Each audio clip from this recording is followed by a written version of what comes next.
নমস্কার বন্ধুরা, রন্ধনে বন্ধনে আপনাদের অনেক অনেক স্বাগত।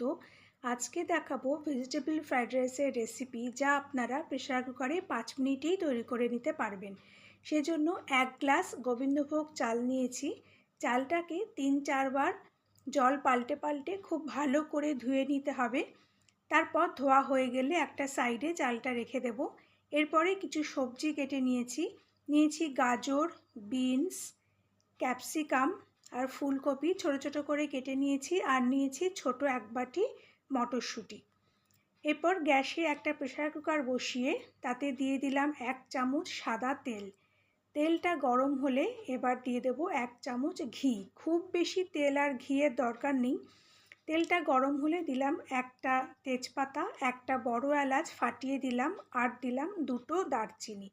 আপনারা বড় এলাচের বদলে ছোট এলাচও দিতে পারেন। ফোড়নটাকে তেলের মধ্যে একটু নেড়ে নিয়ে তারপরে কেটে রাখা সবজিগুলো এক এক করে তেলের মধ্যে দিয়ে দেব।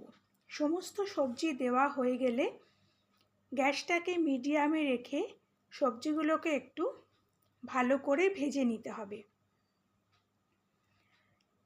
কিছুক্ষণ সবজিগুলোকে মিডিয়াম ফ্লেমে ভেজে নেওয়ার পরে এবার যে বাটিতে করে মটরশুঁটি রেখেছিলাম সেই মটরশুঁটিটা দিয়ে দেব, আর দেব কিছুটা কাজু ধুয়ে রেখেছিলাম, সেটাও দিয়ে দিলাম। মটরশুঁটি আর কাজুটা দেওয়ার পরে গ্যাসটাকে মিডিয়ামে রেখেই সবজিগুলোকে একটু কিছুক্ষণ ভেজে নিতে হবে।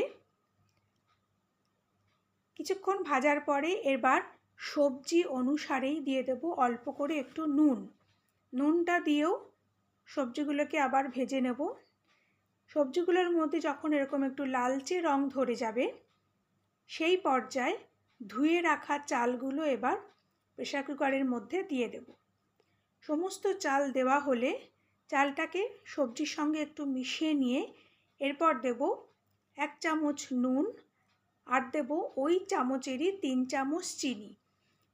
ফ্রাইড রাইস একটু মিষ্টি হলে ভালো লাগে, সেই অনুসারে আমি চিনি দিলাম। আপনারা আপনাদের স্বাদ অনুসারেই দেবেন। তবে নুনটা দেওয়ার সময় একটু খেয়াল রাখবেন যে সবজি ভাজার সময় একটু নুন দিয়েছিলাম। নুন আর চিনিটা দেওয়ার পরে গ্যাসটাকে হাই করে চালটাকে এবার খুব ভালো করে ভেজে নিতে হবে।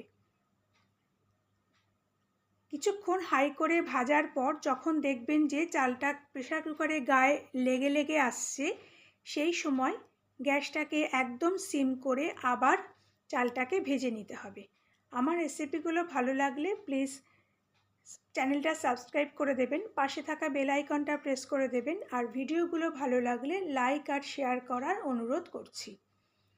এই ভাজার ওপরেই কিন্তু ফ্রাইড রাইসের স্বাদটা নির্ভর করবে, তাই বেশ কিছুটা সময় ধরে প্রায় 7-8 মিনিট সময় ধরে চালটাকে খুব ভালো করে ভেজে নিতে হবে। কিছুক্ষণ সিমে ভাজার পরে আপনাদের যদি মনে হয় তাহলে আবার গ্যাসটাকে হাই করে আরও মিনিটখানেক হাইতে চালটা ভেজে নেবেন, তারপর আবার সিম করে দেবেন।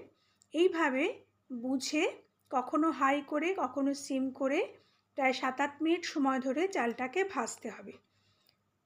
কিছুক্ষণ ভাজার পরেই আপনারা বুঝতে পারবেন চালের কালারটা কিন্তু আস্তে আস্তে চেঞ্জ হয়ে যাচ্ছে। দেখুন, এইভাবে আরও কিছুক্ষণ সময় ধরে চালটা ভাজতে হবে।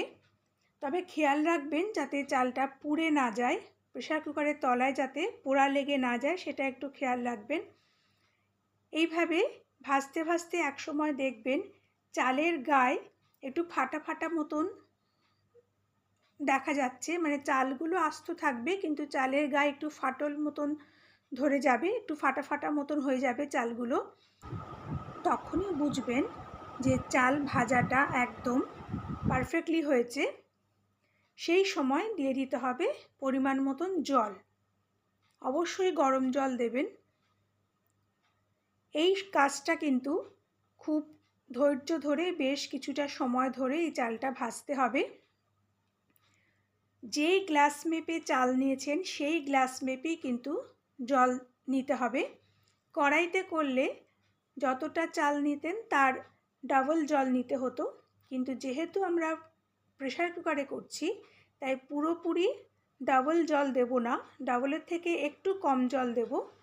চালটা ভাজা হয়ে গেছে। আমি 1 গ্লাস চাল নিয়েছি, তার জন্য নিলাম প্রথমে 1 গ্লাস গরম জল, তারপর নিয়েছি 1.25 গ্লাস গরম জল।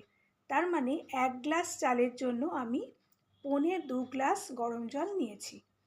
জলটা দিয়ে খুব ভালো করে সব কিছুর সঙ্গে মিশিয়ে নিয়ে প্রেসার কুকারের ঢাকাটা আটকে হাই করে 3 মিনিট রেখে তারপর সিমে 2 মিনিট রেখে সঙ্গে সঙ্গে গ্যাসটা অফ করে দেবেন। তার 1 সেকেন্ড বেশিও রাখবেন না, তাহলে কিন্তু চালগুলো সেদ্ধ বেশি হয়ে যাবে, ফ্রাইড রাইসটা ঝরঝরে হবে না।